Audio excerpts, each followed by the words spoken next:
13 ജില്ലകളിൽ ഉഷ്ണതരംഗ മുന്നറിയിപ്പ് തുടരുമെന്ന് കേന്ദ്ര കാലാവസ്ഥാ നിരീക്ഷണ കേന്ദ്രം. പാലക്കാട്, തൃശൂർ, കോഴിക്കോട് ജില്ലകളിലാണ് മുന്നറിയിപ്പ് തുടരുക. നാളെ വരെയാണ് മുന്നറിയിപ്പ്. അലക്സ് റാം മുഹമ്മദ് വിശദാംശങ്ങളുമായി.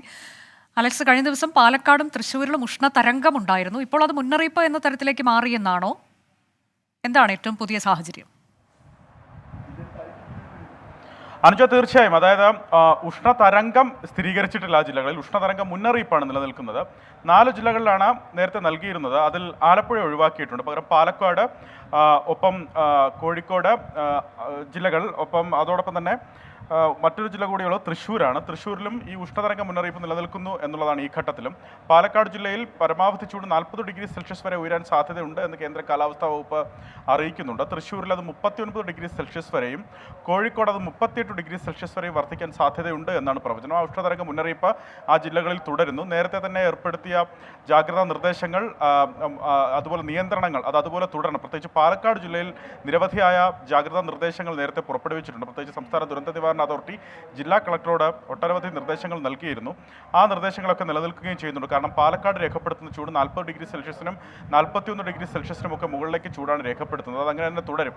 അതായത് സാധാരണ രേഖപ്പെടുത്തുന്നതിനേക്കാൾ 3 മുതൽ 5 ഡിഗ്രി സെൽഷ്യസ് വരെ ചൂട് സംസ്ഥാനത്തെ പല ജില്ലകളിലും രേഖപ്പെടുത്തും അടുത്ത ദിവസങ്ങളിലും എന്നുള്ളതാണ് മുന്നറിയിപ്പ്. മറ്റു ജില്ലകളുടെ കാര്യം പരിശോധിച്ചാൽ കൊല്ലം ജില്ലയിൽ, ഒപ്പം കോട്ടയം ജില്ലയിലും 38 ഡിഗ്രി സെൽഷ്യസ് വരെ താപനില വർദ്ധിക്കാൻ സാധ്യതയുണ്ട്. ആലപ്പുഴയും പത്തനംതിട്ടയും കണ്ണൂരും 37 ഡിഗ്രി സെൽഷ്യസ് വരെ താപനില ഉയരാൻ സാധ്യതയുണ്ട്. തിരുവനന്തപുരം, എറണാകുളം, കാസർഗോഡ്, മലപ്പുറം ജില്ലകളിൽ 36 ഡിഗ്രി സെൽഷ്യസ് വരെ താപനില വർദ്ധിക്കാനും സാധ്യതയുണ്ട് എന്നുള്ളതാണ് പ്രവചനം. മറ്റൊരു പ്രധാനപ്പെട്ട മുന്നറിയിപ്പ് നേരത്തെ നൽകിയിരുന്നത് ഇന്ന് ഉച്ചയ്ക്ക് ശേഷം ഈ ഹ്യൂമിഡിറ്റി, അത് ഈ അന്തരീക്ഷത്തിലെ ആർദ്രത, അത് 55 മുതൽ 65% വരെ ഉയരാൻ സാധ്യത ഉള്ളതിനാൽ കൂടിയ ചൂടും അതുപോലെ അസ്വസ്ഥതയുള്ള അന്തരീക്ഷത്തിനും സാധ്യതയുണ്ട് എന്നൊരു മുന്നറിയിപ്പ് നേരത്തെ നൽകിയിരുന്നു. അത്തരത്തിൽ തീരപ്രദേശങ്ങളിലും അതുപോലെ ഉൾപ്രദേശങ്ങളിലും ആ തരത്തിൽ വരണ്ട അന്തരീക്ഷ സ്ഥിതി തുടരും. ആ തരത്തിലായിരിക്കും അനുഭവവേദ്യമാകുക. ആളുകൾക്ക് അസഹനീയമായ ഉഷ്ണം അനുഭവവേദ്യമാകും എന്നുള്ള മുന്നറിയിപ്പ് നൽകിയിരുന്നു. അതിനാൽ ജാഗ്രത പാലിക്കേണ്ടതുണ്ട് എന്നുള്ളതാണ് ഏറ്റവും പ്രധാനപ്പെട്ട കാര്യം. പ്രത്യേകിച്ച് ഈ ഉഷ്ണതരംഗ മുന്നറിയിപ്പ് നിൽക്കുന്ന പശ്ചാത്തലത്തിൽ കർശനമായ ജാഗ്രത പാലിക്കണം. പ്രത്യേകിച്ച് പകൽ സമയങ്ങളിലെ ജോലി സമയം ക്രമീകരിക്കണം. ഒപ്പം നിർജ്ജലീകരണം തടയാൻ ധാരാളം വെള്ളം കുടിക്കുന്നത് അടക്കമുള്ള ജാഗ്രതാ മുന്നറിയിപ്പുകൾ പാലിക്കണം.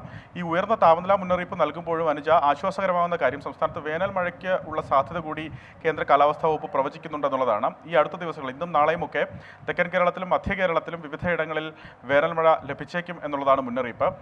മെയ് 6 ശേഷം സംസ്ഥാനത്ത് പരക്കെ വേനൽ മഴയ്ക്ക് സാധ്യതയുണ്ട്. ഈ ഘട്ടത്തിൽ വരെ വേനൽ മഴ ലഭിക്കാത്ത മേഖല വടക്കൻ കേരളമാണ്. ആ വടക്കൻ കേരളത്തിൽ മെയ് 6 ശേഷം മഴ ലഭിക്കും എന്നുള്ളതാണ് മുന്നറിയിപ്പ്. അത്തരത്തിൽ ഇടിമിന്നലും കാറ്റോടും കൂടിയ മഴയ്ക്കായിരിക്കും സാധ്യത എന്ന പ്രവചനം കൂടി വരുന്നുണ്ട്. ആ ഒരു ആശ്വാസം ഒരുപക്ഷെ ഈ ഉയർന്ന താപനിലയിൽ നിന്ന് സംസ്ഥാനത്തെ ഈ ചൂട് കുറയ്ക്കും എന്നുള്ളതാണ് പ്രതീക്ഷിക്കപ്പെടുന്നത്. എന്താണെങ്കിലും അത് കണ്ടിരുന്നത് തന്നെ കാണണം. ഈ തീരവുമായി ബന്ധപ്പെട്ട് പ്രധാനപ്പെട്ട മുന്നറിയിപ്പുള്ളത് നിലവിൽ ഉഷ്ണതരംഗമില്ല എങ്ങും. അത് കഴിഞ്ഞ ദിവസങ്ങളിൽ ഉണ്ടായിരുന്നു. ഇപ്പോൾ അത് വീണ്ടും മുന്നറിയിപ്പ് എന്ന തരത്തിലേക്ക് മാറുന്നു. ഒപ്പം പലയിടങ്ങളിലും ഇപ്പോൾ ഇന്നലെയൊക്കെ തിരുവനന്തപുരത്ത്, ആലപ്പുഴയിലൊക്കെ കനത്ത വേനൽ മഴ ഉണ്ടായിട്ടുണ്ട്. ഇനിയിപ്പോൾ അതിനുള്ള സാധ്യതയുണ്ട് എന്ന് പറയുന്നു. അങ്ങനെ വരുമ്പോൾ കുറച്ചുകൂടി നമ്മളൊരു ഈ കൊടും ചൂട് എന്നൊരു സാഹചര്യത്തിൽ നിന്ന് കുറച്ച് ആശ്വാസത്തിലേക്ക് മാറാൻ വരും ദിവസങ്ങളിൽ സാധിക്കുമെന്ന് തന്നെ കരുതാമല്ലേ? അനുജ, തീർച്ചയായും. കാരണം ആലപ്പുഴ ജില്ലയിൽ, അതുപോലെ തിരുവനന്തപുരത്ത്, കൊല്ലം ജില്ലയിലൊക്കെ ഇന്നലെ കാര്യമായ മഴ ഉച്ചയ്ക്ക് ശേഷം ലഭിച്ചിരുന്നു. സമാനമായി തന്നെ തെക്കൻ കേരളത്തിലെയും മധ്യ കേരളത്തിലെയും വിവിധ ജില്ലകളിൽ വേനൽ മഴ ലഭിക്കും എന്നുള്ളതാണ് ഈ ഘട്ടത്തിലുള്ള മുന്നറിയിപ്പ്. ഇന്നലെ ആലപ്പുഴയിൽ നൽകിയിരുന്ന മുന്നറിയിപ്പ് അത് രാത്രി ചൂട് പോലും കൂടുമെന്ന മുന്നറിയിപ്പാണ് ആലപ്പുഴയിൽ നൽകിയിരുന്നത്. ആലപ്പുഴയെ ആശ്വാസമായി, ആലപ്പുഴയെ ആ ഉഷ്ണതരംഗ മുന്നറിയിപ്പിൽ നിന്നടക്കം മാറ്റാനുള്ള, ആലപ്പുഴ ജില്ലയെ പിൻവലിക്കാനുള്ള കാര്യം പോലും ഈ വേനൽ മഴ ആശ്വാസകരമായി എന്നുള്ളതാണ്. അത്തരത്തിൽ കൂടുതൽ മേഖലകളിലേക്ക് മഴ ലഭിക്കുമ്പോൾ അത് സ്വാഭാവികമായി ഈ ഉയർന്ന ചൂടിനെ ഒന്ന് തണുപ്പിക്കുമെന്നുള്ള കാര്യത്തിൽ തർക്കമില്ല. ഈ ഇടിമിന്നലോട് കൂടിയ മഴ അടുത്ത ആഴ്ചയായിരിക്കും. ഞാൻ നേരത്തെ സൂചിപ്പിച്ചതുപോലെ മെയ് 6 ശേഷമായിരിക്കും പരക്കെ സജീവമാകാൻ സാധ്യതയുള്ളത്. വരും ദിവസങ്ങളിൽ മധ്യ തെക്കൻ ജില്ലകളിലായിരിക്കും ഉച്ചയ്ക്ക് ശേഷം ഈ ഇടിമിന്നലോട് കൂടിയ മഴ ലഭിക്കാൻ സാധ്യത എന്നുള്ളതാണ് പ്രവചനം.